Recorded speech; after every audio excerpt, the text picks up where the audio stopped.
அன்னவயல் புதுவையாண்டாள் அரங்கற்குப் பன்னு திருப்பாவை பல்பதியம் இந்நிசையால் பாடிக் கொடுத்தாள் நற்பாமாலை பூமாலை சூடிக் கொடுத்தாளைச் சொல்லு சூடிக் கொடுத்த சுடற்கொடியே தொல்பாவை பாடியருளவல்ல பல்வளையாய் நாடினீ வேங்கடவர்க்கென்ன விதியென்ன இம்மாற்றம் நாங்கடவா வண்ணமே நல்கு.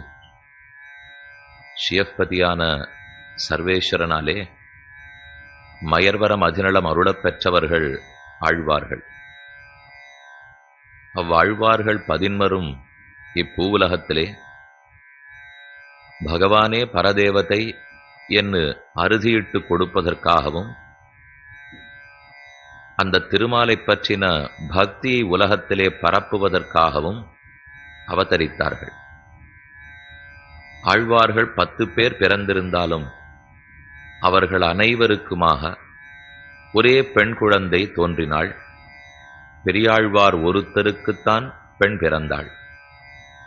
குலசேகர ஆழ்வாருக்கு சேரகுலவல்ல நாச்சியார்ங்கிற பெண் பிறந்திருந்தாலும் அவள் ஆழ்வார்கள் கோட்டியிலே சேர்ந்து பாசுரங்களை திவ்ய பிரபந்தத்தில் சேர்த்து பாடவில்லை.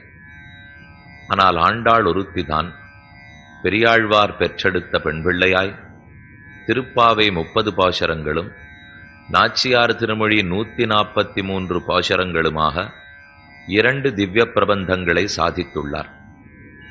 ஒரு ஆச்சாரியன் எடுத்துட்டோம்னால் அவருக்கு ஞானம் இருந்து அவருக்கு ஆச்சாரம் இருந்து அவர் கடைப்பிடித்து மோட்சம் போயிட்டா மட்டும் பெருமை அல்ல. அதப்போல் தன் அடியார்களுக்கும் சொல்லிக் கொடுத்து அவர்களையும் அதன்படி நடக்க வைத்து அவர்களுக்கும் மோட்சமுண்டு நார் அறுதியிடுகிறானோ அவர்தானே ஆச்சாரியன்னு கொண்டாடப்படுகிறார்.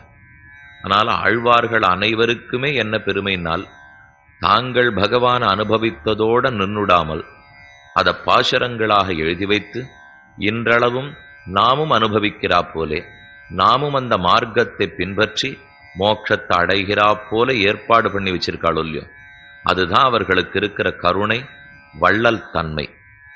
மேகம் பொழிகிறது, எங்கெங்கிருந்தாலும் அங்கங்கு போய் பொழிகிறது, எத்தனை நாளானாலும் பொழிந்து கொண்டே இருக்கிறது. ஆழ்வார்கள் எல்லாரும் மேகத்தை போன்றவர்கள். நாம் எங்கெங்கு இருப்பவர்களோ அங்கங்கு வந்து பொழிகிறார்கள். இது மழையை மட்டும் பொழியும். மழை தண்ணீர் குடித்தால் தான் உயிர் வாழ முடியும். அதேபோல் ஆத்மா உயிர் வாழ வேண்டுமென்னால் அதுக்கு பகவத் விஷயங்கிற மழை தேவை. அந்த தண்ணீர் இருந்தால் தான் நான் வாழ்வதற்கு முடியும். அதத்தான் ஆழ்வார்கள் எங்கும் தீர்த்தகரராமிற் திரிந்து என்று ஊரோர் ஊராக போய் பாடினார்கள், அடியார்களுக்கு உபதேசித்தார்கள். அப்படி ஒரு மழை மேகந்தான் ஆண்டாள்ங்கிற மேகம். கோதை நாச்சியார் என்னும், சூடிக் கொடுத்தவள் என்னும், பாடவல்ல நாச்சியார் என்னும், ஆண்டாள் என்னும், இப்படி பல திருநாமங்களாலே வழங்கப்படுகிறாள். அவ்வாண்டாள் பாடின திருப்பாவை 30 பாசுரங்களும் மார்கழி மாசத்து 30 நாட்களுக்காக. ஒரு நாளுமே பொன்னான நாள், ஒரு பாசுரமே பொன்னேட்டில் பதிக்கப்பட வேண்டிய பாசுரம். இந்த மார்கழி மாசம் 30 நாளும் தப்பாமே அனுபவிக்க வேணும்னு சொல்லுகிறார்கள். மார்கழி 30 நாட்கள் 30 பாசுரங்கள். அதை கோதண்டராமனுடைய அனுகிரகத்தாலே சீதாராமர்களுடைய அருள் கொண்டு நடத்த வேணுங்கிறது பகவானுடைய ஆணை. அதன்படிதான் இந்த விழா இப்போது தொடங்கியுள்ளது. இதை நிர்விக்னமாக 30 தப்பாமே நடத்தி கொடுக்க வேணும் என்று சீதாராமர்களுடைய திருவடிகளிலே பிரார்த்தித்து கொண்டு தொடங்குவோம். ஆண்டாள் சரித்திரம் என்னங்கிறத சுருக்கமாக விண்ணப்பிக்கிறேன். திருப்பாவை ஏன் பிறந்ததுங்கிறத சொல்றேன். மேற்கொண்ட அவகாசத்துக்கு தகுந்தா போலே முதல் பாசுரத்தினுடைய அர்த்தத்தை இன்று நாம் அனுபவிக்கலாம். என்னைக்குமே ஒரு பிரபந்தத்தை அனுபவிக்க போறோம், ஒரு பாசுரத்தை பத்தி தெரிஞ்சுக்க போறோம்னா யார் எழுதினார்கள்ங்கிறது கண்டிப்பா தெரிஞ்சுக்கணும். ஏன் சொல்ல வந்த விஷயம்தானே முக்கியம், ஆர் சொல்லியிருந்தா என்ன என்று நாம் கேட்கலாம். அது இந்த நாளைக்கு பொருந்தும். அந்த நாட்கள்ல பார்த்தீங்கன்னா ஆழ்வாராச்சாரியர்கள் காலத்திலே இன்னார் சொன்னாருங்கிறத சேர்த்து தான் படிக்கிறார்கள். ஒரு பிரபந்தத்துக்கு முன்னாடி தனியன்னு வருது பாருங்க, அது சம்ஸ்கிருத ஸ்லோகமாகவோ தமிழ் பாசுரமாகவோ இருக்கும். அதை தெரிஞ்சின்றாதான், அதை சொன்னாதான் பாடினவாறு எதுக்காக பாடினார்கள்னு தெரிந்து கொள்ளலாம். அது அந்த திவ்ய பிரபந்தத்திலிருந்து தனித்திருக்கும். அதனாலதான் அதுக்கு தனியன்னு பேர். அதிலே தான் இதை பாடினவருடைய ஏற்றம் என்ன, பாடப்பட்ட பிரபந்தத்தினுடைய ஏற்றம் என்ன, இந்த பிரபந்தம் என்ன அர்த்தத்தை சொல்றதுக்காக வந்தது, இந்த மூணு முதல்ல தெரிஞ்சுக்கணும். பக்திரு வைலக்ஷண்யம், பிரபந்த வைலக்ஷண்யம், விஷய வைலக்ஷண்யம். இன்னார் வக்தா, இன்னார் தான் பாடுறார், இன்ன பிரபந்தம் பாடப்பட்டது, இந்த பிரபந்தத்தால் இன்ன சொல்லப்பட்டது.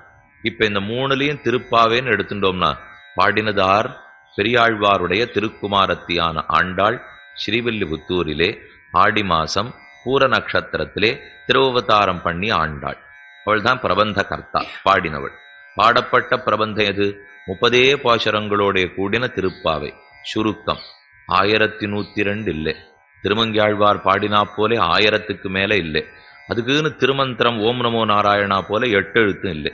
ரொம்ப சுருக்கமா இருந்ததுன்னாலும் அர்த்தம் புரியறதுக்குள்ள போர்ன்னு ஆயிடும். ரொம்ப நெடுநடுன்னு இருந்ததுன்னாலும் நமக்கே அதுல ஈர்ப்பு வராது. இப்ப ஆண்டுதோறும் 365 நாள் இருக்கோ இல்லையோ, 3 வருஷத்துக்கு ஒரு தரம் திருவாய்மொழி அனுபவிக்கலாமே. ஏன்னா பாசுரம் 1102, அதை 3ஆல பெருக்கிங்கோ, 365 3ஆல பெருக்கிண்டோம்னா சுமாரா ஒரு 3 வருஷத்துக்கு ஒரு தரம் திருவாய்மொழி அனுபவிக்கலாம். ஏனோ லோகத்துல அந்த மாதிரி ஒண்ணு ஏற்பாடு பண்ணியே வைக்கல. தினப்படி திருவாய்மொழி ஒரு பாசுரத்தை கேளுங்கோ, 3 வருஷத்துக்கு ஒரு தரம் கேட்டுவிடலாம். நீங்க ஒரு 60 வருஷம் வாழ்ந்தீங்கன்னா 20 வருஷம் கேட்டுவிடலாம். 20 தடவை கேட்கலாம்னு யாருமே சொல்லலையே. சொல்லியிருந்தா ஒத்தரும் கேட்க வரமாட்டான். இது ஒரே ஒரு மாசம் 30 நாள், 30 நாளைக்கு 30 பாசுரம் அப்படின்னு வைத்தபடியாலே தான் ஈர்ப்பு. பகவத் விஷயமாகவே இருந்தால் கூட நாம் வாழறது இன்னும் சம்சாரத்துல தானே. ஒருவேளை வைகுண்டத்துக்கு போன பிற்பாடு தினப்படி திருவாய்மொழி கேட்டுக்கோன்னு சொன்னா நம்ம கேட்டு இருப்போமே தவிர, இங்கிருக்கும் போது அதை செய்ய போகிறோமா? அதனாலேயே இந்த பிரபந்தத்துக்கு ஏற்றம் அனதி விஸ்தரமாக உள்ளதுன்னு ஏற்றம். ரொம்ப பெரியதாகவும் இல்லை, மிகச் சுருக்கமாகவும் இல்லை, வேண்டிய அளவுக்கு வேண்டிய பொழுது அனுபவித்துக் கொள்ளுகிறா போல இருக்கிறது.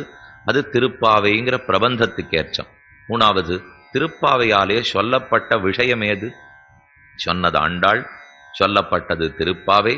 திருப்பாவையில் சொல்லப்பட்ட தாரணா ஆயனாகிற கண்ணன், அவனை பத்தித்தான் 30 பாசுரங்களாலே ஆண்டாள் பாடினாள்.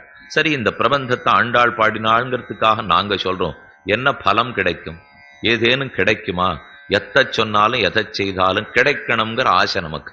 ஒரு பிள்ளை ஒரு 70 வாங்கிட்டு இருக்கிறவன் 90 வாங்கணும்னு நின்னால் கூட இன்னத்தை வாங்கி தரேன் வாங்கு அப்படின்னு சொல்றோம் இல்லையோ. அந்த வயசுல இருந்தே அந்த பழக்கத்தை நாமும் வளர்த்து, உனக்கு இன்னதை வாங்கி தரேன், இன்னது பண்ணு, இன்னத்தை கொடுத்துடுறேன், இன்னதை பண்ணுன்னா, அப்ப திருப்பாவை சொல்லச்சவன் என்ன வேணுங்கிறான். ஏற்கனவே ஏதோ சின்னது போய் பரீட்சையில வாங்கிட்டு வந்தா தரேன்னு சொன்னா 30 நாள் திருப்பாவை சொல்றேன். அதற்கு என்ன?